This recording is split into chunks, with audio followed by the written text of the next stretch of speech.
السلام علیکم ناظرین، آپ کو آپ کے اپنے چینل ایکس سٹوریز میں خوش آمدید۔ آج میں آپ کو اپنے کزن نبیل کی کہانی سنانے لگی ہوں۔ امید ہے یہ کہانی سن کر آپ کو اچھی لگے گی۔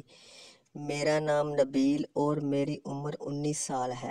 میری ایک کزن جس کا نام فریحہ اور عمر تقریباً 28 سال ہے، وہ شادی شدہ اور 2 سالہ بچے کی ماں ہے۔ اس کے شوہر ترکی میں جاب کرتے ہیں۔ وہ عام طور پر 6-7 ماہ بعد آتے ہیں۔ ان کی شادی کو 3.5 سال ہو چکے ہیں۔ فریحہ کا جسم بھرا ہوا، رنگ گورا اور لڑکیوں کے حساب سے قد نسبتاً لمبا ہے، جو تقریباً 5 فٹ 5 انچ ہوگا، جبکہ میرا قد 5 فٹ 6 انچ ہے۔ ان کا گھر ہماری سوسائٹی میں ہی ہے، جو پیدل 5-6 منٹ کے فاصلے پہ ہے۔ وہاں فریحہ کی ایک نند اور ساس سسر اس کے ساتھ رہتے ہیں، جبکہ اس کی دوسری نند کی شادی ہو چکی ہے۔ ہماری اکثر فون بلکہ زیادہ تر واٹس ایپ پہ بات ہوتی رہتی ہے۔ شادی وغیرہ یا لڑکیوں کی بات بھی ہو جاتی تھی۔ وہ مجھ سے اکثر پوچھتی تھی کہ کتنی سہیلیاں ہیں۔ میں کہتا بس آپ ہی ہیں۔ وہ اس بات کا برا نہیں مناتی تھی، بلکہ ہنس دیتی تھی۔ اکثر وہ مجھے کوئی کام بھی کہہ دیتی تھی۔ پچھلے برس اکتوبر کے آخر کی بات ہے، لڑکیوں کی باتیں ہو رہی تھیں۔ مجھے شرارت سوجی۔ میں نے اس رات ایک لڑکے اور لڑکی کی کس کرتے کی تصویر لگا کر پرائیویسی اس طرح سیٹ کر دی کہ صرف وہی دیکھ سکتی تھی۔ جب اس نے تصویر دیکھی تو کہتی، یار یہ کیا لگایا ہوا ہے؟ میں نے کہا آپ کو نہیں پتہ؟ اس نے انجان بنتے ہوئے کہا نہیں۔ میں نے کہا جس دن آپ اکیلی گھر ہوئی مجھے بتانا، میں بتا دوں گا۔ ہنس کر کہنے لگی، بڑے بے شرم ہو۔ خیر کچھ دنوں بعد ایک شام اس نے مجھے فون کر کے گروسری کا کچھ سامان لانے کو کہا۔ میں تھوڑی دیر میں سامان لا کر دینے چلا گیا تو اس کی نند اور ساس سسر گھر نہیں تھے، اور پوچھنے پر اس نے بتایا کہ اس کی گجرانوالہ والی نند کے بچہ ہوا ہے، وہ وہاں گئے ہیں، کل یا پرسوں آ جائیں گے۔ پھر ہم باتیں کرنے لگ گئے۔ وہ دروازے پہ کھڑی تھی۔ اس نے بال پیچھے باندھ رکھے تھے اور گرے ٹراؤزر اور ایک کھلی سی بلو ٹی شرٹ کے اوپر برائے نام دوپٹہ پہنا ہوا تھا، جس میں وہ بلا کی خوبصورت لگ رہی تھی۔ عموماً وہ گھر میں اسی طرح کے کپڑے پہنتی تھی۔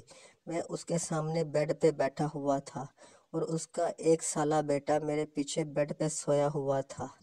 اچانک مجھے شرارت سوجی اور میں نے کس والی بات چھیڑ لی اور کہا اب بتاؤں تو وہ ہنس کر بولی، شرم کرو۔ میں نے کئی دفعہ سوچا اور بالآخر ہمت کر کے اس کے قریب گیا اور اس کا ہاتھ پکڑ لیا۔ اس نے ہلکے سے ہاتھ چھڑوا کر کہا، نہیں یار چھوڑو، کچھ کھاتے ہیں۔ یہ میری زندگی کا پہلا موقع تھا کہ میں کسی لڑکی کے اتنا قریب گیا تھا۔ میرا دل زور زور سے دھڑک رہا تھا۔ میں نے اس کی بات انسنی کرتے ہوئے اپنا منہ اس کے چہرے کے قریب کیا تو اس نے منہ دوسری طرف کر لیا۔ میں نے اس کے گال پہ کس کر دی۔ اس نے آنکھیں بند کر لیں۔ وہ کچھ نہیں بولی۔ کیا بتاؤ کیا محسوس ہو رہا تھا؟ ایک تو میرا دل بہت زوروں سے دھڑک رہا تھا، ادھر میرا ہتھیار کھڑا ہو رہا تھا۔ میں نے پھر ہمت کر کے اپنے ہونٹ اس کے ہونٹوں پہ رکھ دیے۔ اف، یہ میری زندگی کا پہلا موقع تھا جب میں کسی لڑکی کے ہونٹوں کا لمس محسوس کر رہا تھا۔ میں نے فلمی انداز میں کسیں کرنے کی کوشش کی۔ ادھر میرا ببلو فل ٹائٹ ہو چکا تھا، لیکن وہ میں نے اس سے تھوڑا دور ہی رکھا۔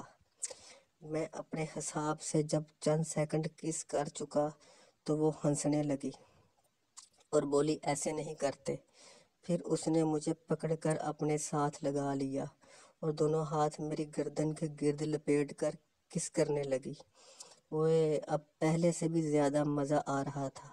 ادھر میرا ببلو بھی اسے ٹچ کرنے لگا۔ کچھ دیر بعد اس نے مجھے دوسرے کمرے میں لے جا کر بیڈ پہ لٹا دیا اور میرے ہونٹوں، چہرے اور گردن پہ کس کرنے لگی۔ میرا تو مزے سے برا حال تھا۔ اسی دوران اس نے میری شرٹ اتار دی اور میرے سینے پہ بھی کس کرنے لگی۔ کچھ دیر بعد بولی، ایسے کس کرتے ہیں؟ میں نے کہا میں نے پہلی دفعہ کی ہے، مجھے کیا پتا۔ پھر وہ میرے برابر میں لیٹ گئی اور کس کرنے کو کہا۔ میں اس کے اوپر آ گیا اور جیسے اس نے مجھے کس کی تھی میں بھی اسے کس کرنے لگا۔ پھر ہم نے ایک دوسرے کے ساتھ خوب کھیلا۔